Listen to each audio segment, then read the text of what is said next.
To open our show on the line with us, our old friend Senator Sherrod Brown, brilliantly representing the state of Ohio. Brown.senate.gov is the website. You can tweet him at Sen, S-E-N, as in Senator, Sen Sherrod Brown, S-H-E-R-R-O-D Brown. Senator Brown, welcome back to the program.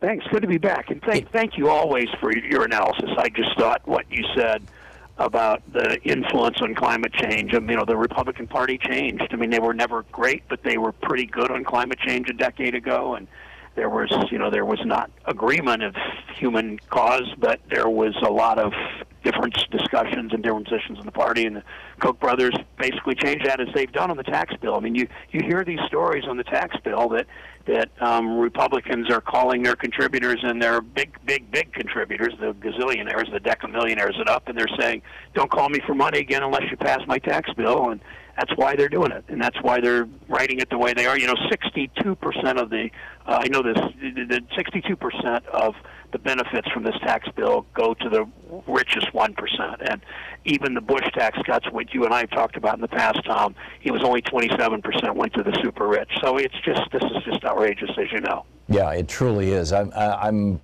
trying to make a new term enter our lexicon, the morbidly rich. Because I think that we have a serious problem in this country. Morbidly rich. Yeah, that is good. It's metastasized. It's amazing. But the not only is the tax plan an abomination, but the Republicans are up to their old tricks in terms of trying to screw working people out of their pensions. Can you tell us about this?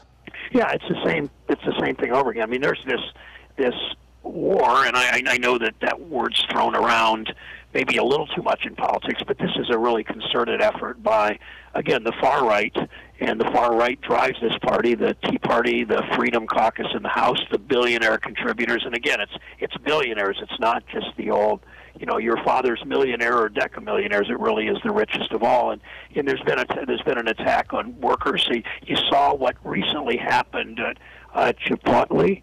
When Chipotle went after they gave a raise to their generally pretty low income workers, and the stock market punished them. The same in American Airlines. So there is this effort to go after wages. Well, there's this effort now with pensions, and our legislation, which Democrats have coalesced around, we're working to get a handful of Republicans on board, will restore for Teamsters, for mine workers, the pensions that they've earned, and they've worked 30. You know this. People don't think about this much. You certainly know it, Tom. That workers at the bargaining table give up future wages.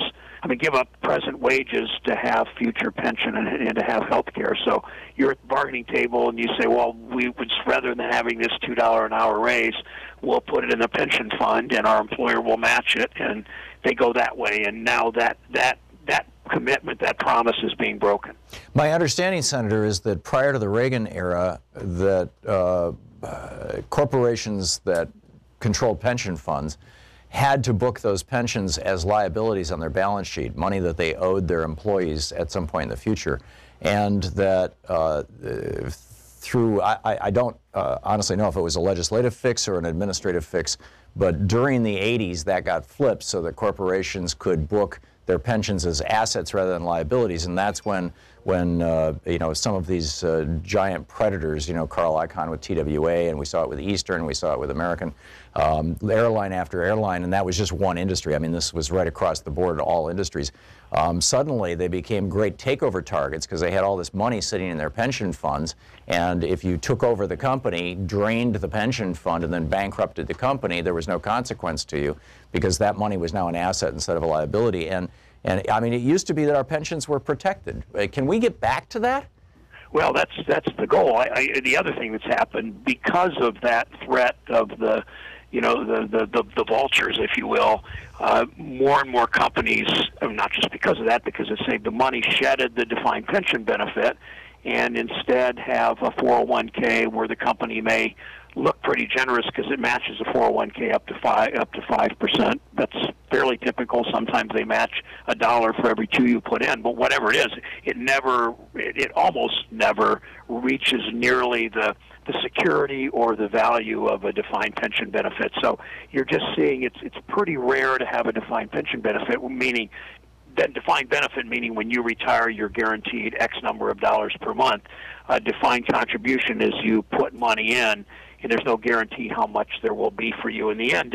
And one of the tragedies of 10 years ago, about which most Republicans in the Senate have collective amnesia, just seem to forget what happened. But 10 years ago, a whole lot of people, because of Wall Street overreach and greed, people lost not just their jobs, but their homes and much of the value of their holdings, whether it was 401k or what was in these pension funds for the Teamsters, the Central States funds, and all that. So, but you're right. The companies, once they shifted that way, there's been this continued war on the defined pension benefit, and perhaps, I guess you could call it brilliant by those companies that did that. But ultimately, you saw then all these pensions dumped into the Pension Benefit Guaranty Corporation, which is a really important entity that companies pay into, but they simply don't have the money to pay to make up for the loss in pensions that so many of these funds have. So, what specifically is it that needs to be done in Congress? If people want to be citizen activists and call their members of the House or Senate and say, please do something about this, what specifically should they say with regard to this whole pension issue? It's pension bill that Richie Neal from Massachusetts House member and I have introduced. We're working to get. We think we're going to have Republican support for it at the end, enough to convince McConnell and Ryan to support it. Our bill is S2147, and it will restore the pension for I won't go into great detail, but to restore the pension for literally hundreds of thousands of workers, hundreds of thousands of people who paid in 30 and 40 years, in about it's about 1.5 million total workers, and if you're particularly Teamsters, mine workers, carpenters, workers in baker's workers, a whole bunch of workers, and that have had these funds. Anyway, they could coalesce around S2147. Brown Neal is the bill, and we hope to get it in the end of the year deal. It's one of the Dreamers are the two top Democratic priorities before we adjourn at the end of the year. Pensions and the Dreamers. That makes perfect sense.